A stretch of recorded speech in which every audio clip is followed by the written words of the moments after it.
Hi everyone, thank you for waiting. I'm just going to wait for a few more people to join and then I'll start.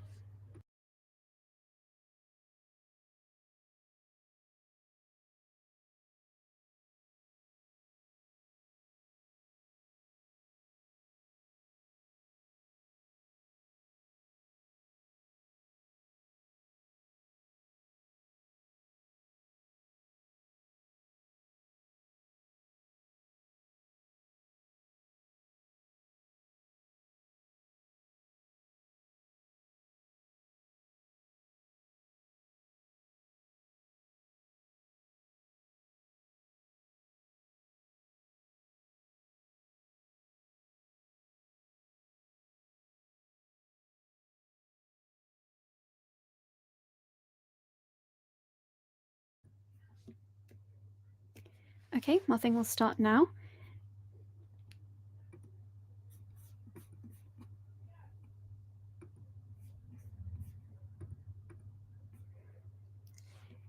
Hi everyone, my name is Sana. I'm a junior doctor at the moment working in London. I've just finished my F2 year and I'm working with Mind the Bleep to deliver one of the sessions dealing with acute medical emergencies as part of the Surviving F1 series. So if anyone can hear me, can you just say yes in the chat just so I know that everyone's there and they can hear my voice properly?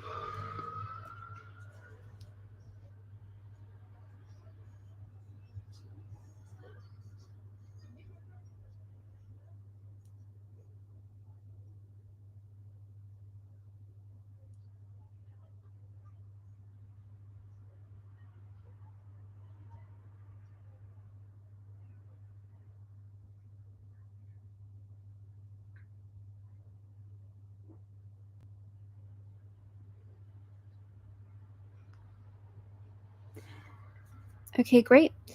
So before I start, I just want to go through what Mind the Bleep is. So it's a platform mainly aimed at medical students and junior doctors, helping them through their career and through their transition through different roles. So you can follow them on social media, and they have a few discount codes as well for various other platforms like MediBuddy or QuasMed, interview banks that you might also find useful. So just go to their website and you can find more details there.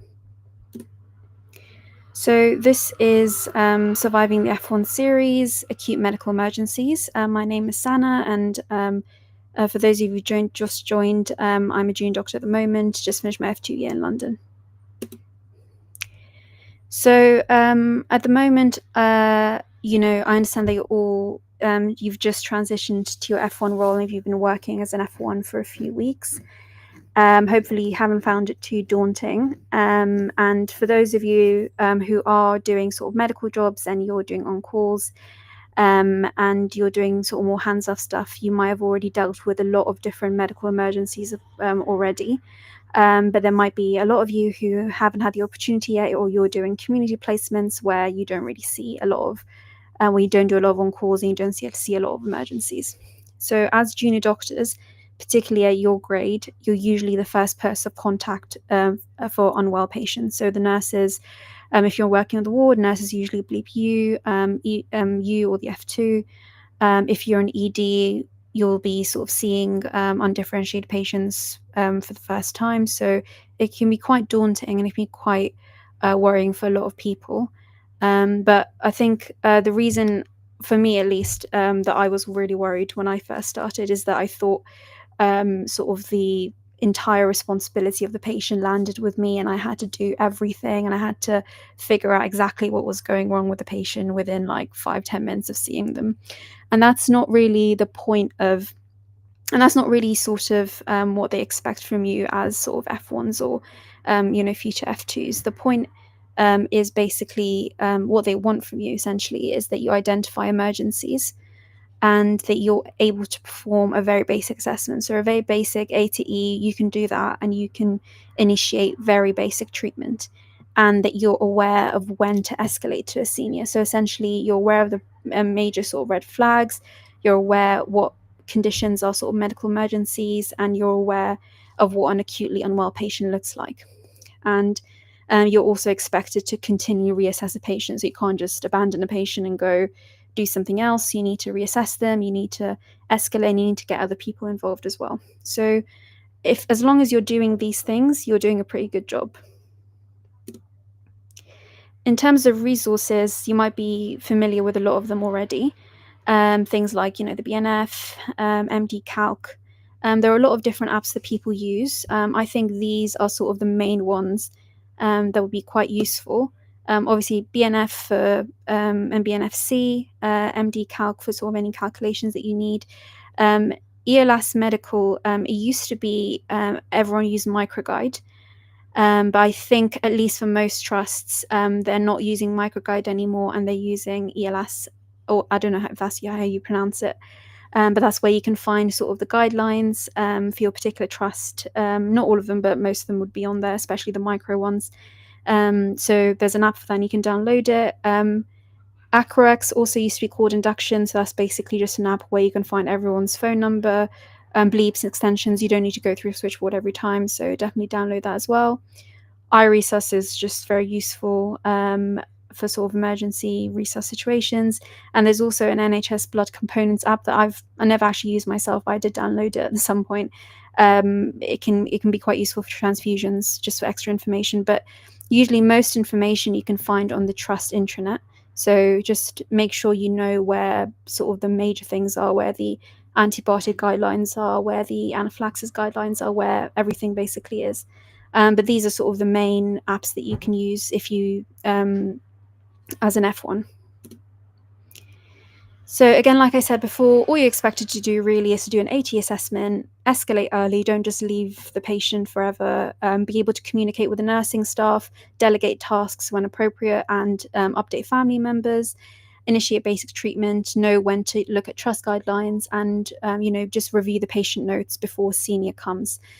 Just so you're aware of who the patient is and what they've come in with, because a lot of patients do come in, they've been here for months, the notes aren't very organized, no one knows why they're here. So if you're able to just quickly summarize, for the seniors, that's already, very useful. And the goal ultimately is to stabilize the patient as much as possible while help arrives. And you're not expected to save the patient, but you are expected to be a safe doctor and escalate if you have any concerns. So moving on to medical emergencies, there's so many that I could go through. For the purpose of time, I've sort of I'm only going to be discussing the ones that I think are very relevant and the ones that I've had to deal with quite a lot on the wards and part of my ED rotation. So that's what I'm going to be discussing. But there's so many sort of medical emergencies that you need to be aware of. But I think the point is basically to understand when you need to escalate, and always, whenever you're dealing with something, you're not sure whether you did something right or wrong, get feedback from the seniors and go home and sort of read about it. And then you'll be a lot more confident next time. So a lot of these things you guys probably already know, but it's just more of a whistle-stop tour, just so you're sort of up to date and you're a bit more confident as you start your F1 job. So the first condition is hyperkalemia. So as you all know, it's sort of classified into 3 different sort of stages based on how bad the hyperkalemia is. So with sort of very mild hyperkalemia, you don't really do anything for it. It might usually just monitor. So you might repeat the use and ease in about a few hours just to see if it's downtrending or if it's going up. You'll have a look at the patient's notes, see if there's any cause behind the hyperkalemia, if there's any drugs that could be contributing. And then if it's moderate and severe, that's when you really start thinking about actually treating it. So for the purpose of this talk, I'm going to be focusing on sort of severe hyperkalemia, which is usually defined as potassium of over 6.5 and above, plus or minus ECG changes. So I'm sure you all know sort of, I think hyperkalemia is quite an easy thing to see on an ECG. So just make sure you know exactly what you're looking for. The tall tented P waves are sort of the main thing that's pointing out in this ECG. So this is a very classic sort of hyperkalemia on an ECG. In terms of management and what we want to do, well, we've already done the ECG. we would start with IV. Let's say the potassium was 6.5, which is quite severe. The first thing you want to do is to protect the heart, which is why we start with IV calcium gluconate, and then after that, which isn't a treatment itself for the potassium, but it's just to protect the heart membrane. And then we usually start with Actrapid in a dextrose infusion, usually about 10 units of Actrapid in dextrose. And then if the BM is quite low, you might add a separate glucose infusion on top of that. And then if the potassium is very high, you can consider adding salbutamol nebs, and that can help reduce the potassium levels. And at this point, as soon as you just let the nurses know that you need the calcium gluconate, you need the Actrapid, at that point you need to escalate to the senior. And then while the senior's coming, review the cause and just also make sure to do an ATE on the patient, just to make sure the patient isn't acutely unwell or unstable. You can have, I've seen patients with very high potassiums who look completely fine. It is sometimes worth just rechecking the potassium maybe before starting insulin, because it can be quite inaccurate sometimes, especially if the blood's come out through the cannula. It might not necessarily be accurate. So if you're suspecting that it might not be very accurate, you can just quickly do another gas and just make sure. But it's quite obviously a medical emergency, so you do need to treat very quickly. And if at any point you guys want me, if you have any questions or you want to slow down, just pop it in the chat. I'm also monitoring it as well. So now moving on to ACS. This, I think ECG is quite obvious, but I just want to see if you guys also notice. What do you notice on this ECG? If you can pop it into the chat.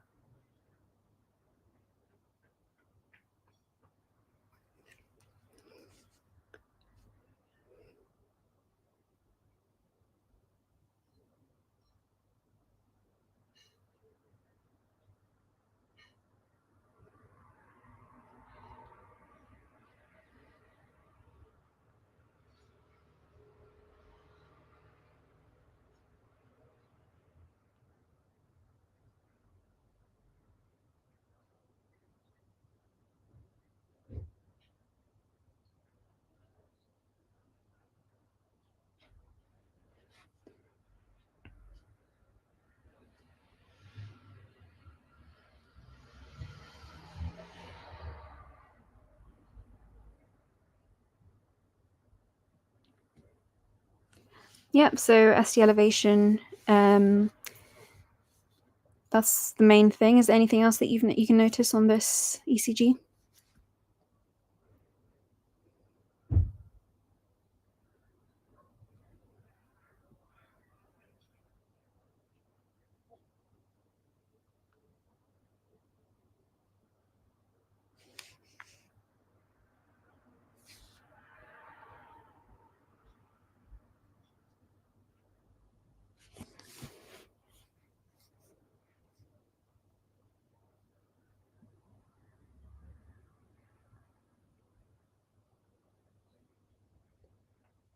Yeah. So everyone's noticed the ST elevation. The other thing I wanted to point out is that there's also a bundle branch block in the ECG. Can anyone tell me whether it's the right one? Is it left one? What do you think?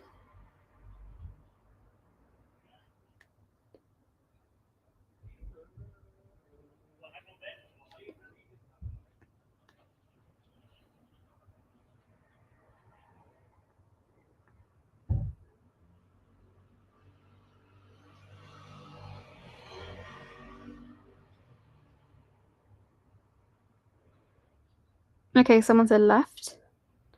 So it's actually a right bundle branch block. So the criteria for a bundle branch block would be a wide QRS, so bigger than 120 milliseconds, and then the M-shaped QRS pattern in V1 to V3. So as you can see, there's that quite big, obvious M shape there. And then in the lateral leads, so that would be AVL here, V5, V6, 1. So if you just draw a straight line like this, you would also have a sort of slurred S wave that you can see here. So this is a right bundle branch block. And anything else?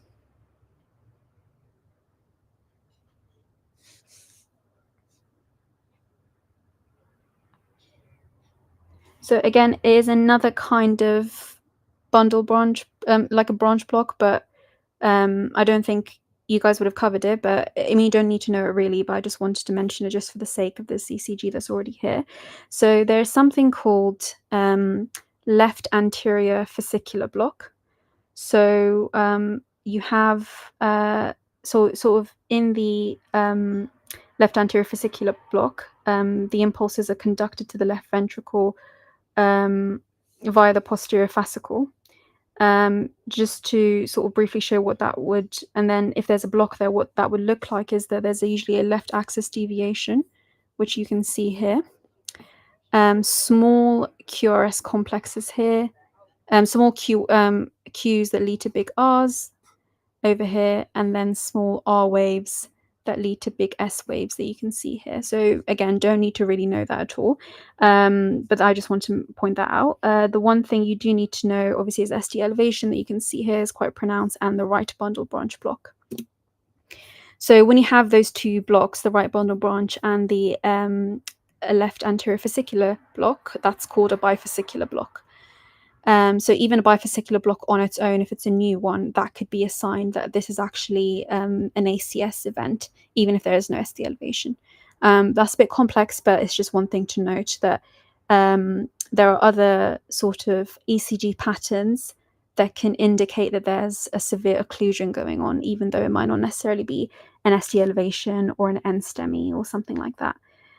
So they're called occlusive myocardial infarcts. It's a bit of a new terminology, and I think I would recommend that you read up on that if you can in your spare time.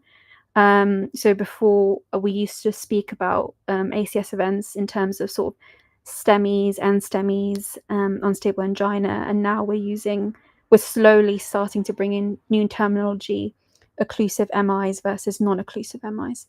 And there's no exact definition for it, and you don't need to be an expert on it at all, but it's worth reading up on as things are changing. So if you can, read up on that.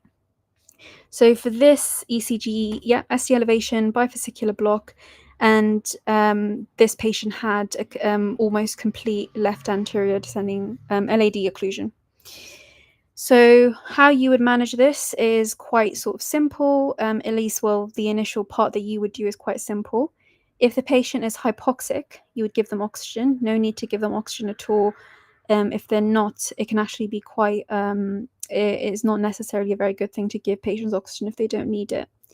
If the patient's in pain, you can give them analgesia. It will reduce sort of the stress on the heart as well, so it can be quite good, aside from just, regular pain relief. And give the patient nitrates and also load with aspirin. So usually, the doses are 300 milligrams. In terms of starting other antiplatelets like clopidogrel or ticagrelor, it all depends on exactly the local guidelines, what they recommend you give. And as an F1, I don't think you would be expected to start it. Usually escalate to the senior, and when they come, you will decide exactly what to do. But the main thing is to load with aspirin, make sure if they need oxygen, you give it. If they need painkillers, you give it, and GTN spray. So just be aware, obviously, of the main ECG sort of rhythms, and then if you're unsure at any point, if the patient just doesn't look well, ECG isn't always very conclusive. It doesn't necessarily mean the patient isn't having an ACS. Make sure, obviously, you do a TROP, repeat the ECG. You might do serial ECGs. So every 3 hours, you would repeat the ECG, repeat the TROP, and just make sure you hand that over if you're leaving your shift. So if there are any questions, just let me know at this point. Otherwise, I'll move on.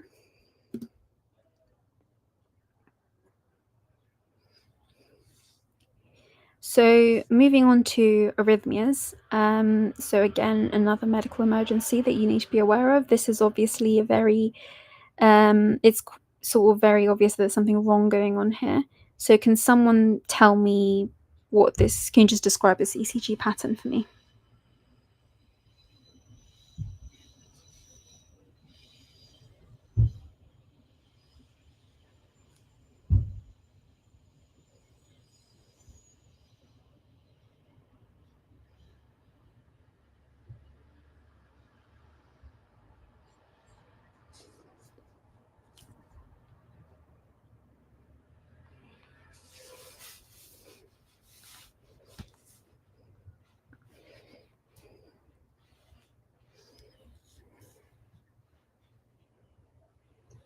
Yep, it's an SVT.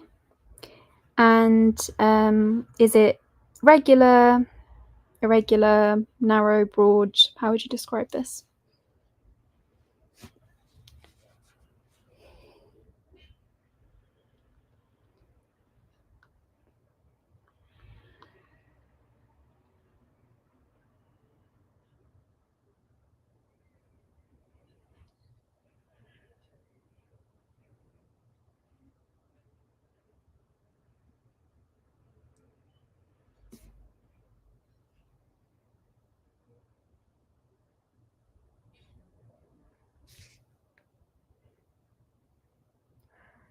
Yeah, so regular, narrow, narrow complex tachycardia, exactly.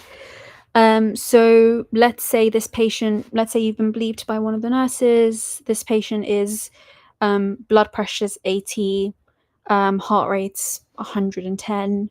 They look not that great, looks very unwell, complains of pain. What would you do?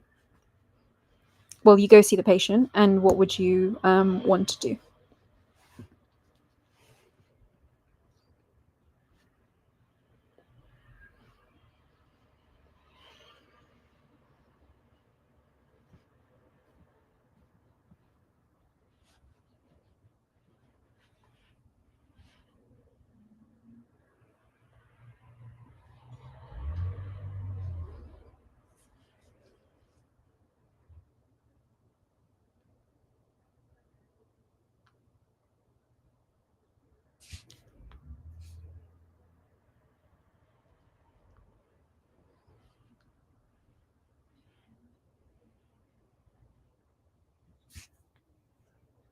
Anyone?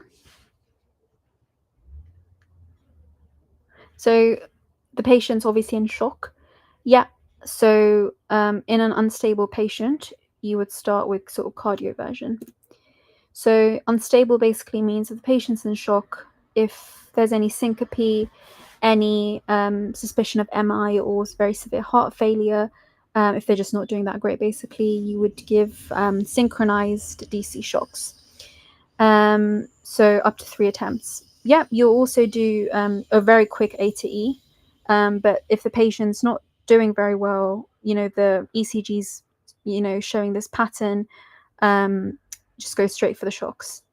Um, in terms of how to actually, do one, um, you if you're not comfortable, obviously you'd have to at this point you would escalate to seniors anyway, so you'd put out double two, double two. And the if you I don't know who if you guys have signed up for ALS yet, but I definitely recommend it because they go through the machine, they show you exactly how to do it. If you're not sure how to do it, I mean, it's not very intuitive in my opinion. So ALS is definitely something that you should sign up for as an F1. But yeah, you can give up to 3 attempts for synchronized DC shocks. And at that point, hopefully, by attempt 1, the crash team would have arrived already.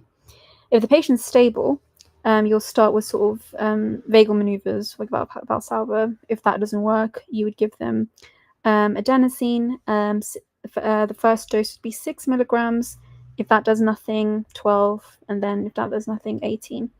And if none of that works, you would give verapamil, beta blocker, and if all else fails, you go to shocks.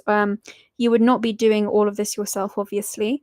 The main thing was to recognize that this is an SVT, this is a medical emergency, and to at least think about what you need to do. So obviously put out, escalate to seniors and ask the nurses to sort of bring the defib pads, prep the adenosine if needed, and if the patient's hypoxic, put them on oxygen. Like I said, put the defib pads on so you're continuously monitoring the pattern. And definitely this is definitely something that needs to be escalated. And in terms of sort of other arrhythmias, I don't have time to go through everything, unfortunately, but definitely look up how to deal with sort of irregular rhythms, how to deal with AF, VT, that kind of stuff. And again, ALS is very, very good for this. I think I learned it all very properly when I did my ALS. So sign up as soon as you can. So moving on to seizures, I think for me, sorry if there's background noise. For me, anything to do with seizures was always very terrifying. I've never actually dealt with a seizure before so far. But I think the thought of just dealing with one was just, I wasn't really sure what to do exactly. I think it'd be quite unnerving, and you're not always 100% sure what to do. So in terms of sort of seizure management, I want to talk about status epilepticus, which is defined as a seizure that lasts 5 minutes or more, or you have recurrent seizures without any recovery in between. So this is a medical emergency. Sometimes, usually patients do convulse. However, you can have non-convulsive seizures, which are very hard to sort of assess properly and really diagnose. But in terms of, as soon as you see someone seizing on the ward, start a timer, or ask, if the nurse is there, ask the nurse to start a timer, and if they can, record it. I think a lot of times by the time you get there, the patient seems to be fine, and you don't really know if they had a seizure, what exactly happened, and the nurse isn't. Sometimes the nurse or the family member isn't able to describe it properly. So if you're on the phone with someone, just ask them, start the timer, and can you record, if possible. So in terms of status epilepticus, there can be quite a lot of different causes. It can be caused by toxins, alcohol withdrawal, substance withdrawal, not adhering to, if they're known epileptic, not adhering to their medications, any sort of infection of the CNS, the tumors, trauma, any sort of metabolic abnormalities, like hyponatremia, for example, can lead to status, can increase your risk of developing it. So again, start the timer, do the AT assessment, start them on oxygen. So usually start them on high flow oxygen via non-rebreather mask. And local, obviously, with these things, always check local guidelines with every single medical emergency. Some things are quite universal, like, for example, adrenaline in anaphylaxis. And with status epilepticus, I think most places in the hospital do use IV lorazepam, but always check your local guidelines. So I think for me anyway, it's lorazepam 4 milligrams IV. If there's no IV access, you can give PR diazepam. And then continuously reassess the patient, definitely escalate this. You can give lorazepam again, but I wouldn't personally do that unless the senior is involved, I think, at our stage.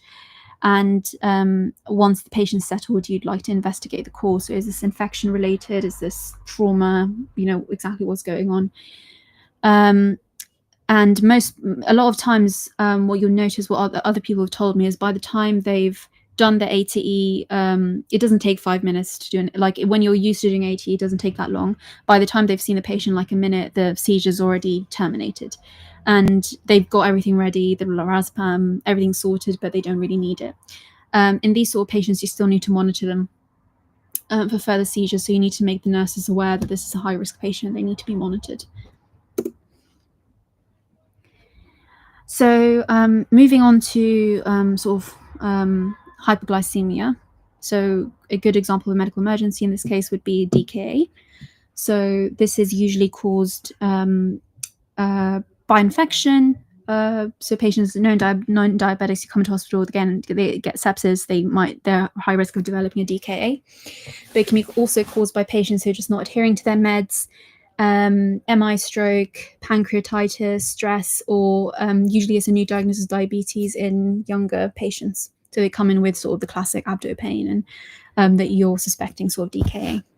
So the definition is blood glucose over 11, blood ketones of over 3, and low pH, so acidotic. And in terms of exact management of DKA, I'm not going to go through it because it depends. It varies from trust to trust exactly how much fluid to give, exactly what rate to give. But generally, it's a very aggressive fluid management. So usually 1 liter of fluid stat, and then 1 liter an hour, 1 liter then over 4 hours, something like that. And then a fixed rate insulin as well at the same time. So usually act rapid 0.1 per kg for 24 hours. And if there's any electrolyte abnormalities, you need to address that as well. So if there's hyperkalemia, just add some potassium to the fluids. And everything here, most trusts have a very, very detailed guideline for DKAs. If you follow the guideline very well, you won't get it wrong. And with all these emergencies, obviously escalate to senior as soon as possible. But this is something that you can sort of initiate on your own as well. Most patients some patients might be on sort of 2 types of insulin, continue the long acting, stop the short acting. Important thing to note is that you need to check the blood glucose and the blood ketones every hour. So you need to let the nurses know. Some nurses would be very good because they've been here for a long time. They know exactly what to do. But for the newer ones who aren't very sure, you need to exactly tell them what the guidelines suggest. So generally it's hourly glucose and ketones and VBGs. The guideline I have says an hour, and then every 2 hours after that you do VBGs. So everything in terms of exact management and monitoring would be on the trust guideline for your particular trust. So definitely check it out. And then very similar, but completely different presentation of hypoglycemia would be HHS. So patients with high BM of over 30, very, very hypervolemic because of all the sort of osmotic pressures. They've lost a lot of water. They're very hypervolemic. And as a result, their serum osmolality is very high. So with serum osmolality, you don't necessarily need to do a test. You can just measure it yourself. You can calculate it on MD Calc. So just type in osmolality. I think you need to put in sodium, glucose, urea, I think, and then maybe something else. And that's how you can calculate it. And one thing to note is that unlike DKA, where you have high BM and high ketones, in HHS you have high BM, but ketones aren't raised, and you're not really acidotic at all. So it's mainly high BMs and just very dehydrated, hypervolemic. So again, trust guidelines for detailed management, like DKA, very aggressive IV fluid replacement and electrolyte replacement as needed. However, the main difference I would say is that you don't really administer, you only administer the insulin after you've resuscitated the patient and sorted out their fluid issues. And even then you give it quite slowly, I think.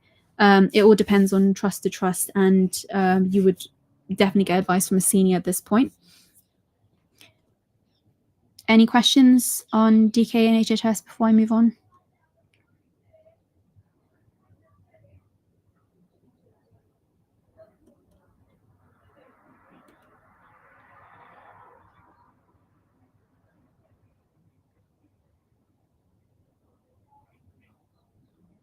So always make sure you're checking your patients' BMs, even in patients who aren't diabetic. Sometimes you don't even, the nurses might let you know that the BM's high. Sometimes it can get lost in all of everything that's going on. So just always sort of check BMs as well alongside sort of daily bloods if needed, if it's appropriate. And then moving on to anaphylaxis, which I think is the most straightforward out of everything, but again, at the same time, quite dangerous. So anaphylaxis would be, quite the symptoms we all know, sort of difficulty breathing, angioedema, rash, that kind of stuff. The symptoms occur quite rapidly, but in very rare cases, they can also occur a bit more slowly. it's in response to a known trigger, for example, medication or food or something else in the environment. One thing to note is that not all individuals necessarily develop skin changes, angioedema, or rashes. There are some patients who present with GI symptoms like vomiting, diarrhea, and a lot of patients develop biphasic reactions. So that's basically another sort of anaphylactic reaction in a short time. So patients need to be monitored quite closely, even if their anaphylaxis has resolved for a while, just to make sure there isn't a biphasic reaction. Again, put out a 2222. You would give the patient IM adrenaline 500 micrograms, 1 in 10,000, into the sort of anterolateral part of the thigh, and then repeat as needed and give the patient some oxygen. They're having problems breathing, and identify the cause. Some patients will have a very, very severe reaction. They might need further support from ICU, but it's the adrenaline usually does the trick. People used to use steroids before alongside adrenaline, but that's no longer best practice. So I think one thing to note with anaphylaxis is you can have I'll answer that HHS question in a bit. With anaphylaxis, you can have, like I said, slightly slower reactions. It's not always you give the medication, patient quickly becomes unwell.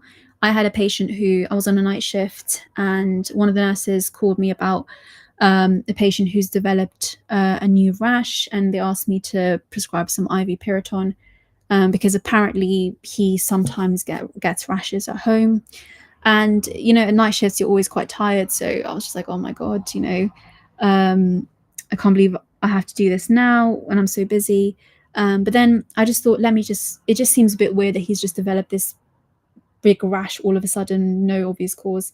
So I just asked anything else going on with the patient. And I think the nurse told me he's having I think he's like he's struggling to breathe a little bit. So whenever someone calls you to let you know that there's something going on with the patient, even if you think it's quite a simple thing, it's not necessarily a medical emergency, just always ask, is there anything else going on? Is the patient otherwise well?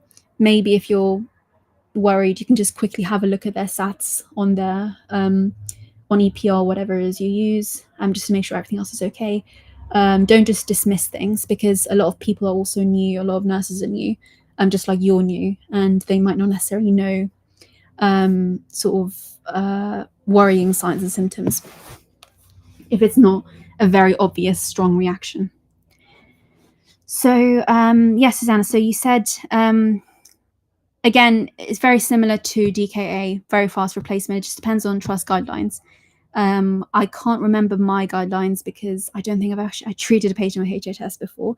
But I think it is sort of in first hour, and then you give sort of bags of fluid after that as well. Again, it just depends on trust to trust exactly what the exact protocol is. So yeah, sorry if that is not a very clear answer. So yeah, just back to the anaphylaxis. So that's it. And yeah, just make sure that you're always making sure there's nothing else going on with the patient. And if someone asks you to review, just say hi, just see how they're doing. They might actually be quite unwell. So the other medical emergency to go through is hypoxia. So hypoxia can be caused by so many things. In terms of things that I usually deal with on the ward, I've sort of written them down here.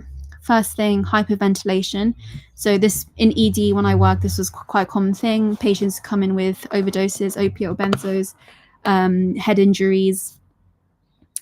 Patients who have a ventilation problem due to PE or COPD, asthma exacerbations, pneumonia, pneumothorax. Patients who are in quite a lot of pain, a lot of post-op patients, especially if they've had, for example, abdominal surgery, find it very difficult to breathe normally. And as a result, if it's very severe pain, can develop hypoxia because they're not breathing, they're not fully inflating their lungs. So in these sort of patients, you need to make sure that their analgesia is very good, and that they're doing regular sort of chest exercises, that they're regularly being encouraged to breathe. Also, patients who have developed shocked or very severe anemia can become hypoxic as well. In terms of symptoms, rat bed is a good mnemonic. So early signs of hypoxia would be patients quite restless, quite anxious, a bit tachycardic or tachypneic. Late hypoxia, they develop bradycardia, very restless, and dyspnea. So if sometimes a nurse calls you and they say, the patient just looks a bit more restless than usual, just a bit off than usual, you can always just ask for a set of obs. It can reassure you and reassure the nurse as well that there's nothing really going on. But yeah, unless the patients are having their SATs checked very quickly, sometimes it doesn't show up until it's a bit late. So you can always just ask for a set of obs. So how you would manage and deal with this, again, like with everything, you do a very quick A to E. Even in sort of emergency scenarios, sometimes people don't do a full A to E because they think they don't have time. But A to E is just about how quick you are, just depends on how experienced you are. So at the start, I remember I was very slow, but then you can literally finish it in like a minute or two. So it's not something that takes up a lot of time. And the reason, obviously, as you all know, we do ATEs is because in order of what kills you first. So airway, breathing, circulatory, everything. And then make sure you know what the patient's target SATs are. If the patient is hypercapnic, if they have COPD, you don't want to be giving them, you don't want target SATs to be over 94.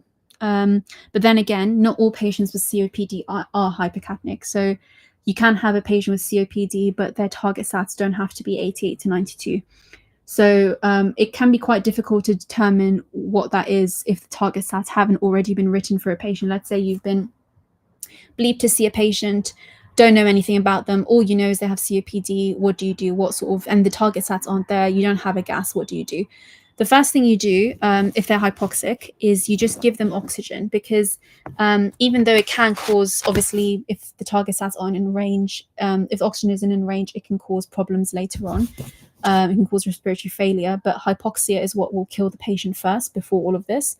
So you can give them the oxygen and then switch to a venturi mask or reduce the target SATs later once the patient's a bit more stable and you've got gas or you found out what the target SATs are.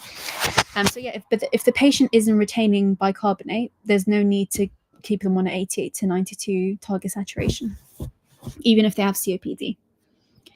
So oxygen therapy that we give, again, you guys already know this.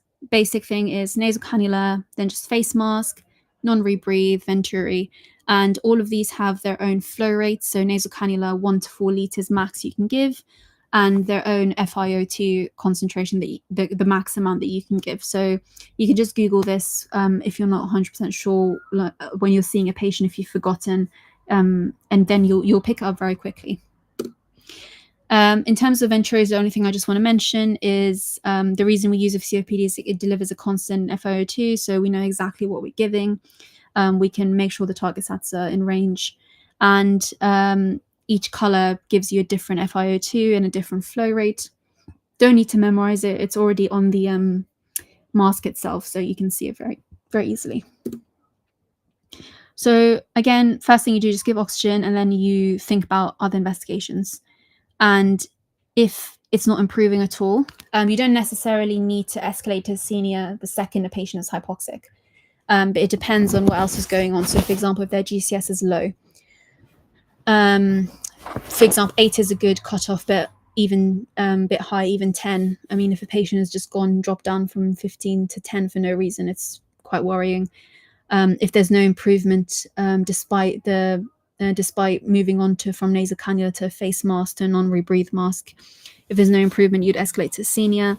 If there's any signs of asthma or COPD, severe exacerbation, you would put a peri-rest call. Any signs of shock, if the ABG or the gases were in lactates very high, or if the patient's developed type 2 respiratory failure, these are generally the things that you would definitely put a call for. Otherwise, try to improve the hypoxia first and think about what's going on. It might just be a very simple chest infection, or it might just be something a bit more serious. So just always just try to deal with what's in front of you, and then worry about the cause later, unless there's signs of sort of severe threat to life, in which case you would escalate very quickly to sort of the crash call, the Met team, whoever's around. So in terms of causes for hypoxia, I'm just going to go through a few of them because there's quite a lot. I'm going to go through sort of the main thing. Asthma exacerbations don't really happen in the hospital generally. Usually, most of the time you see as an ED. These are, I think, from my guidelines, but you can just look up your asthma guidelines on your own trust intranet. Make sure you know what the signs of a life-threatening asthma attack and a severe asthma attack are, because the patient can deteriorate very, very rapidly. So, for example, for a life-threatening asthma attack, if the patient looks very confused, very drowsy, looks visibly very exhausted, struggling to breathe, is quite their rest rate is very low, or looks very blue or very pale, if their oxygen sats are low, if their peak expiratory flow is below 33% of their best or predicted, that's a sign of a life-threatening asthma attack. And also with a lot of sort of asthma attacks, when they come in, not with sort of mild cases, but with moderate to severe, you would do a gas just to see what's going on. Obviously, the PaO2 would be low. However, if the PaO2 is severely low, but the CO2 is normal, that's a very dangerous sign. It's a sign that this is a life-threatening asthma attack. Even if the CO2 is normal, you would think it would be high, but it's normalized, and that's quite a dangerous sign. So that's one thing to note. How you treat it: start patients on oxygen. Ask them to use the peak flow meter if they can. If they can't, if they can't really blow through it at all, that's quite a worrying sign anyway. But just ask them what their normal, what it is at home, just so you can document it. Start them on back-to-back salbutamol nebs, so 5 milligrams back-to-back, and ipratropium nebs as well, 500 micrograms. And usually give a steroid. In adults, you give hydrocortisone, 100 milligrams. I think in pediatric patients, you give pred. I'm not sure on that, but again, there are clear guidelines for each trust on exactly what to do. Do a gas of moderate to severe asthma, and you need to repeat it in an hour usually to see if there's any improvement. And after you've given the nebs, after the nebs are finished, you need to reassess the chest. You need to listen to the chest again to see if there's any wheeze. If they're still wheezing, you might need to give nebs again. Or if there's signs of sort of severe asthma, you might just start them on IV magnesium or aminophylline. Again, this is beyond your level, beyond my level as well. You definitely at this point escalate to a senior.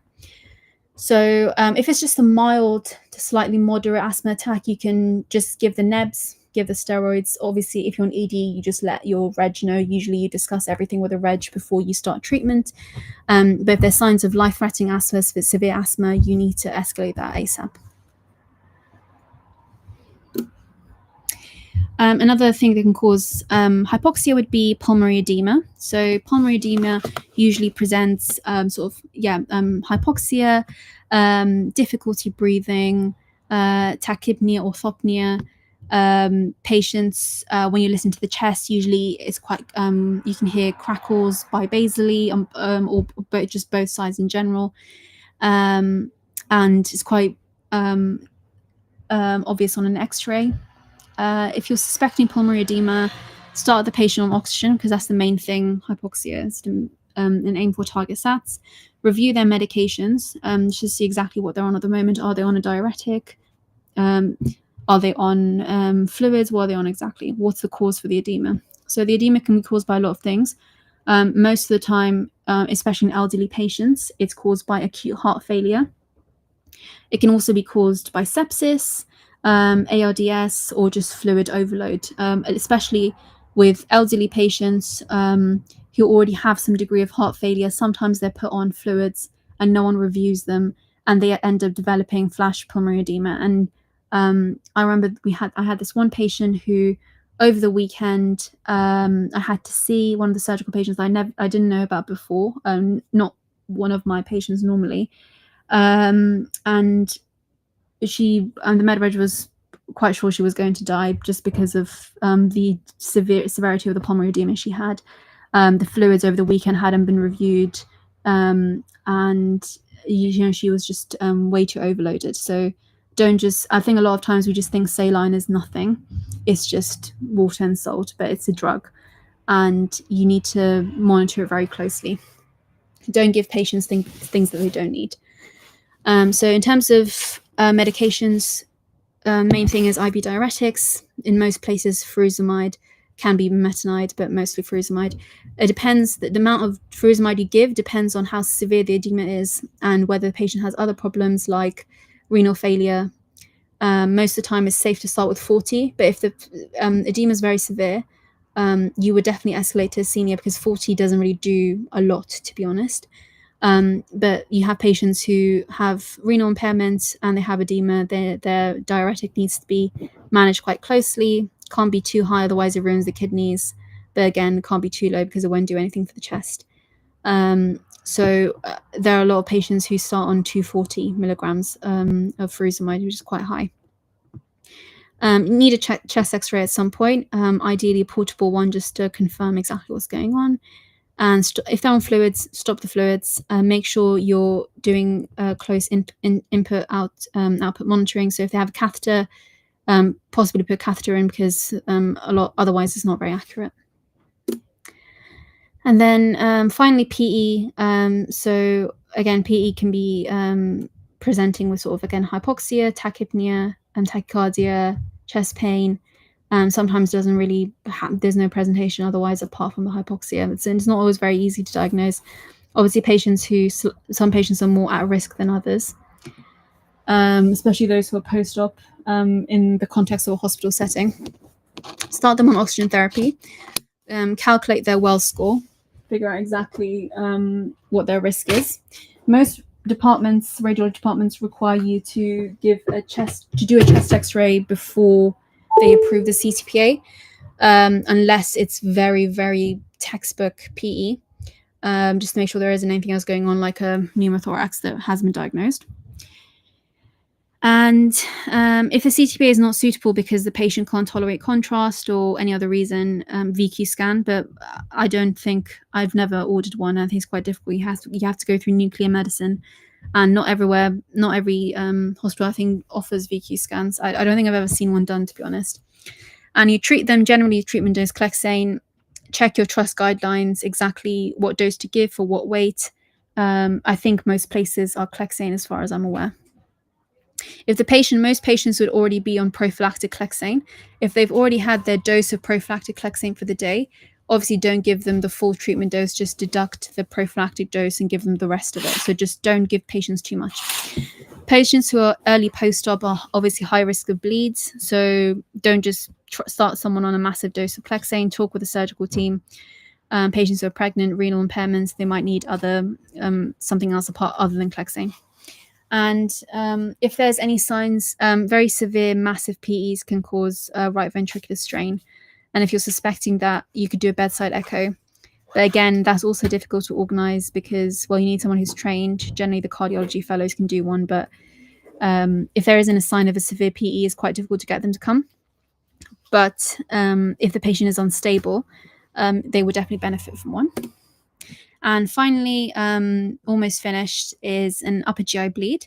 So patients with upper GI bleeds, as you all know, present with vomiting, hematemesis, maybe coffee ground vomiting, and plus or minus melena.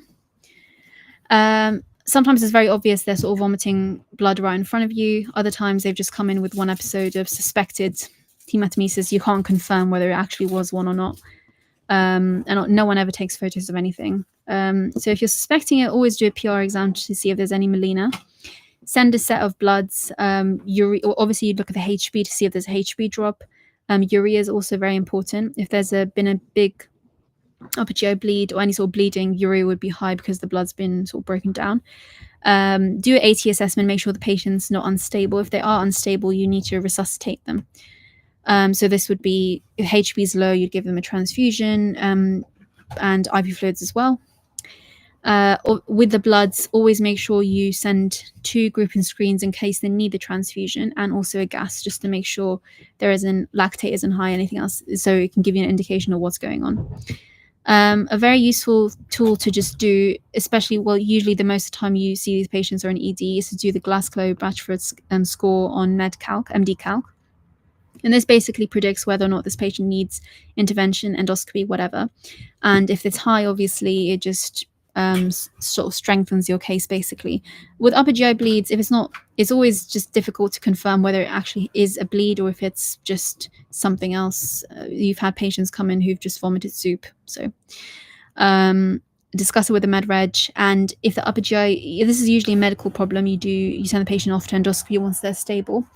But in patients with very, very severe bleeds, you would discuss with the surgeons, usually the upper GI team, and they might need to manage it themselves.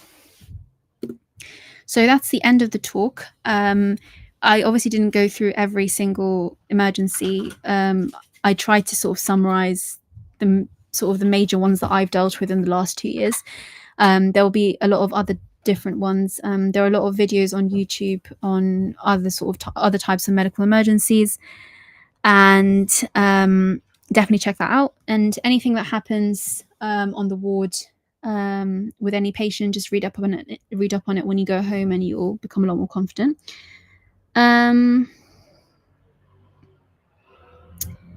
So just wanted to ask about peri-arrests. How would you approach one if bleeped? Would an ATE call senior rule out? Yeah, so with peri-arrests, so the whole team gets sort of bleeped, basically. I've actually never been the first person there, even though I try to get there as soon as I can. Somehow there's always someone else there. But yeah, when you get there, the first thing you do is, well, it depends on exactly what's going on. If you get there, sometimes it might just be, if it's an actual peri-arrest, sometimes it could actually just turn into a cardiac arrest by the time you get there. So you would just start with sort of the ALS pathway, CPR and maintaining airway, and 4Hs, 4Ts. Again, with peri-arrest, if you go and the patient just doesn't look very well, but they're still alive, you would do A to E. If they're dead, well, or they look dead, you do 4Hs and 4Ts. So if there's no signs of life, ALS pathway, 4Hs, 4Ts. If there are signs of life, A to E, monitor patient very closely, call senior, the rest of it. And yeah, it's always worth having the crash trolley just there, even if it's a peri-arrest call, just because you don't know what will happen. Sometimes most of the calls are just false alarms, but it can deteriorate quite quickly. So crash trolley is usually quite close anyway. By the time you're there, the nurses have already got it. So yeah, this is the feedback form. If you guys could fill it out, I'd be really grateful. If there are any other questions, just pop it in the chat. I'll just wait for another 2 minutes until it's 8 o'clock, and then that's the end of the talk. So thank you all for joining.